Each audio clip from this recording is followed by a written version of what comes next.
വിശാഖപട്ടണത്തിന്റെ മടിത്തട്ടിൽ സ്ഥിതി ചെയ്യുന്ന ഋഷികൊണ്ട ഹിൽ ഒരിക്കൽ ശാന്തമായ ഒരു വിനോദസഞ്ചാര കേന്ദ്രമായിരുന്ന ഈ ഹിൽ ഇപ്പോൾ വിവാദങ്ങളുടെ നടുവിൽ നിറഞ്ഞു നിൽക്കുകയാണ്. ഈ മാറ്റം എന്തുകൊണ്ടാണ് പ്രതിഷേധങ്ങൾക്കും നിയമയുദ്ധങ്ങൾക്കും വഴിവെച്ചതെന്നാണ് നാം ഈ വീഡിയോയിൽ പരിശോധിക്കാൻ പോകുന്നത്. 2021 ടൂറിസം മേഖലയെ ബൂസ്റ്റ് ചെയ്യാനായി ഒരു 5 സ്റ്റാർ ഹോട്ടൽ പണിയുമെന്ന് പറഞ്ഞ് YSR കോൺഗ്രസ് പാർട്ടി 500 കോടി രൂപയുടെ ഒരു പദ്ധതി ആരംഭിച്ചു. എന്നാൽ പരിസ്ഥിതി ആഘാതവും വ്യക്തതയില്ലായ്മയും കാരണം പദ്ധതി പലതരത്തിലുള്ള വിമർശനങ്ങളും ഏറ്റുവാങ്ങേണ്ടതാണ്. മുൻ IAS ഉദ്യോഗസ്ഥനായ ES ശർമ്മ ഉൾപ്പെടെയുള്ള പരിസ്ഥിതി പ്രവർത്തകരും വിശാഖപട്ടണം ഈസ്റ്റ് MLA രാമകൃഷ്ണ ബാബു പോലെയുള്ള പ്രാദേശിക നേതാക്കളും സംരക്ഷണ നിയമങ്ങളുടെ ലംഘനങ്ങളെയും പദ്ധതിയുടെ യഥാർത്ഥ ഉദ്ദേശ്യങ്ങളെയും കുറിച്ച് ആശങ്ക ഉയർത്തി. ഇതൊരു ഹോട്ടലല്ല, മറിച്ച് മുഖ്യമന്ത്രിയുടെ ആഡംബര വസതി നിർമ്മിക്കാനുള്ള മറയാണെന്ന് അവർ ആരോപിച്ചു.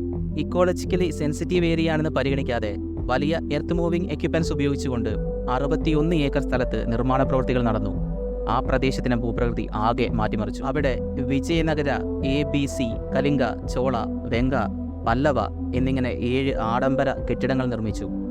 ഈ കെട്ടിടങ്ങളിൽ ലക്ഷറി ഗസ്റ്റ് റൂമുകളും ബെഡ്റൂമുകളും യോഗാമുറികളും ഓഫീസ് സ്ഥലങ്ങളും അങ്ങനെയുള്ള സൗകര്യങ്ങളെല്ലാം തന്നെ അറേഞ്ച് ചെയ്തിട്ടുണ്ടായിരുന്നു. പിന്നീട് ചോർന്ന ചിത്രങ്ങൾ കാണിച്ചത് ഈ കെട്ടിടങ്ങളുടെ ഉള്ളിൽ ആഡംബര സാധനങ്ങളും അത്യാധുനിക സൗകര്യങ്ങളും നിറഞ്ഞതാണെന്നാണ്. ഇത് ഒരു ടൂറിസം വികസനം എന്ന അവകാശവാദവുമായി പൊരുത്തപ്പെടുന്നതായിരുന്നില്ല. നിയമയുദ്ധങ്ങൾ പലതും നടന്നു. പിന്നീട് പാരിസ്ഥിതിക പ്രശ്നങ്ങൾ ചൂണ്ടിക്കാട്ടി ദേശീയ ഹരിത ട്രൈബ്യൂണൽ ആദ്യ നിർമ്മാണം നിർത്തിവെച്ചു. പിന്നീട് സുപ്രീം കോടതി ഇത് റദ്ദാക്കി. കൂടുതൽ കുറ്റങ്ങൾ അന്വേഷിക്കുന്നതിനായിട്ട് ഹൈക്കോടതി ഒരു വിദഗ്ധ സമിതിയെ ഇപ്പോൾ രൂപീകരിച്ചിട്ടുണ്ട്. പ്രതിപക്ഷ നേതാക്കൾ JSP തലവൻ പവൻ കല്യാൺ ഉൾപ്പെടെ ഈ പദ്ധതി പൊതുമുതലിന്റെ ദുരുപയോഗവും പാരിസ്ഥിതിക സുസ്ഥിരതയ്ക്കുള്ള ഭീഷണിയുമാണെന്ന് ആരോപിക്കുന്നുണ്ട്. ഋഷികൊണ്ട ഹില്ലിന്റെ ഭാവി അനിശ്ചിതത്വത്തിലാക്കിക്കൊണ്ട് ഈ വിവാദം ഇന്നും തുടർന്നുകൊണ്ടിരിക്കുകയാണ്. ഋഷികൊണ്ട ഹില്ലിൽ ഉയർന്നു വന്ന ഈ വിവാദം നമ്മെ പഠിപ്പിക്കുന്ന പാഠങ്ങൾ വളരെ വലുതാണ്. നമ്മുടെ രാജ്യം നേരിടുന്ന സങ്കീർണമായ പ്രശ്നങ്ങളെ ഇത് ഉയർത്തിക്കാട്ടുന്നു. പാരിസ്ഥിതിക സംരക്ഷണവും വികസനവും തമ്മിൽ സന്തുലിതാവസ്ഥ കണ്ടെത്തേണ്ടത് അത്യാവശ്യമാണ്.